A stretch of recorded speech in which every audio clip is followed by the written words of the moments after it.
Produkcija medijske vile.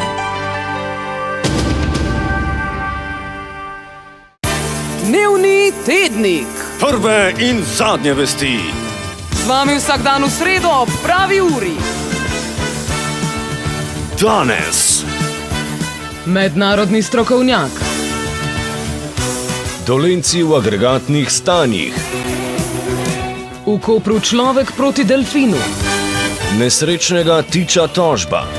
V Postojni našli človeško svinjo. Nova stara vas, v Svini našli človeka. In oh, Betty.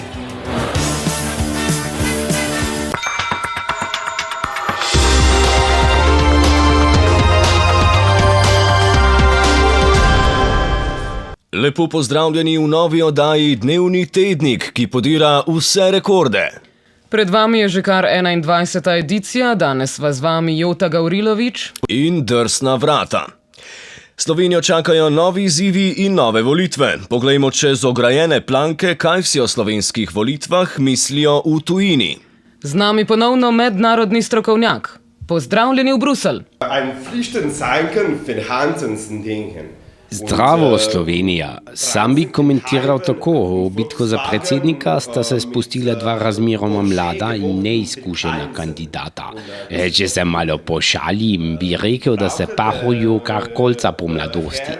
Gre torej za gospoda Murka in gospoda Papeža. Že če pogledamo konotacije pri njunih priimkih, opazimo, da se terminološko usklajujeta z naravo slovenske mitologije. Tam, kjer Murk cveto, je znana pesem. Funkcija papeža kot svete vodje cerkve pa je Slovencem zelo naklonjena in ga imajo podeželani zelo radi. Dalje oba sta iz podeželskih prestolnic, kar prinaša dobro voljo in zaupanje med tamkajšnje ljudi. Vliva pa tudi mednarodno zaupanje, saj ima, kot razumem, gospod Murko dobre povezave na medmrežju, kjer je nedavno iskreno prosil za lajke, gospod Papež pa izrazito podporo lokalni izvozni industriji. Dosti mladega potencijala iz tako majhne deželice, skratka, iz tujine vam sporočamo, da smo naklonjeni prav vsem kandidatom. Še naprej bomo spremljali dogajanje v Sloveniji. Pozdravljeni.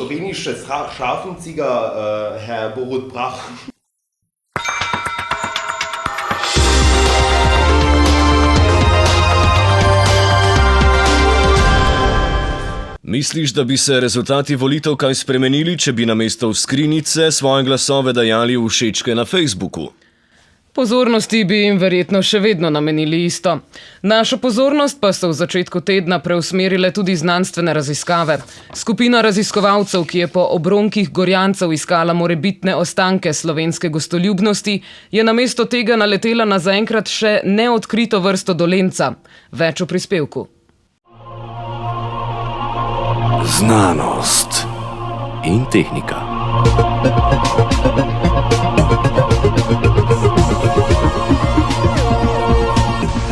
As you can imagine, technique is everything. Na Dolenjskem so v ponedeljek objavili novo odkritje. V Mirni pri Trebnjem se je skupina znanstvenikov ustavila nič hudega sluteč na jutranji kavi in pri tem odkrila še neodkrito vrsto dolenca.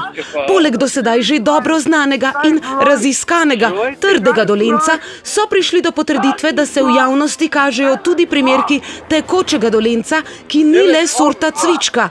Od vikenda dalje pa smo prepričani, da se dolenjec ne nahaja le v tekočem in trdnem agregatnem stanju. Našli so tudi plinastega dolenca. Ta se ne razlikuje močno od trdega dolenca, je pa manj mobilen kot tekoči dolenec, ki za svojo pot ponavadi uporablja kar spiralo.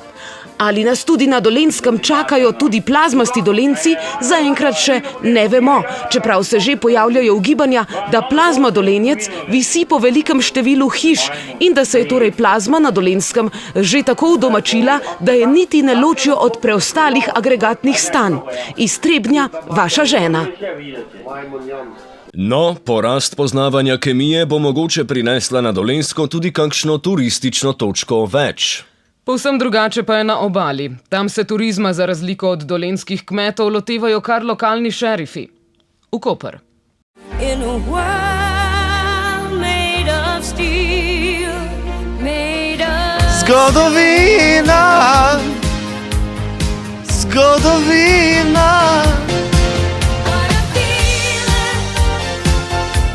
Popovič na mestu Indeja postavil kip delfina v naravni velikosti. Zgodovina. Popovič na mesto Endeja postavil kip delfina v nadnaravni velikosti. Po neuspešnem projektu postavljanja otoka v obliki palme in najvišje stolpnice v Sloveniji gre tokrat za projekt s prihodnostjo.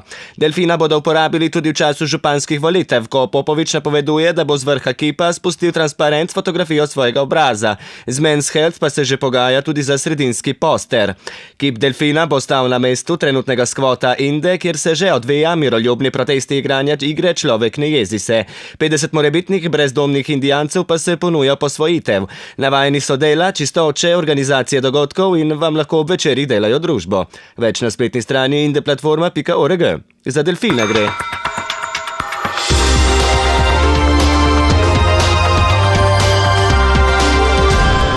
Pravkar pa smo sprejeli tudi sporočilo iz žirije, ki nam javlja, da se pravkar nekaj odvija tudi na področju Kemis tovarne. Tako je. Iz Nore 24 TV naše konkurenčne postfaktične medijske združbe nam sporočajo naslednje. Tako je. Zdaj pa naši preverjeni zaupni viri trdijo, da je Kemijski institut tako ali drugače sodeloval v proizvodnji metamfetamina oziroma kristalnega meta.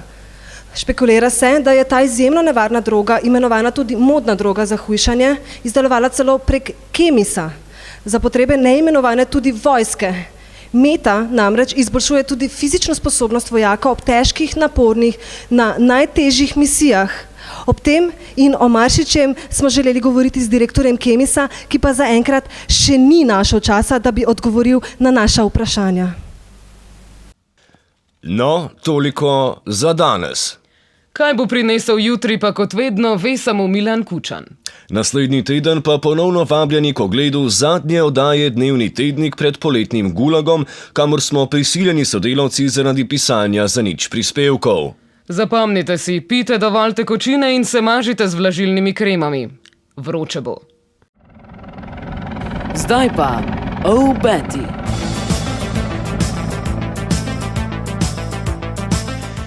Po vročinskem še val terorizma. Na Hrvaškem vedno več ljudi. Z drugim tirom do Kopra, z vlakom prvič po žledu, končno tudi potniki. Ustavno sodišče napovedalo novo modo. Modro-rumene kombinacije bodo letos spet in. V Egiptu odkrili novo piramido, internetno. Jan Plestenjak, pod nož samo zaradi priimka.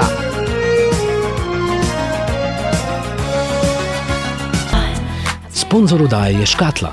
Kar daš not, ostane not. Produkcija medijske vile. Dnevni tednik.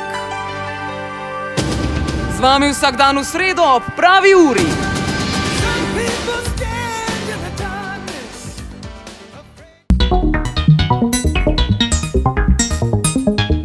Radio Televizija Študent.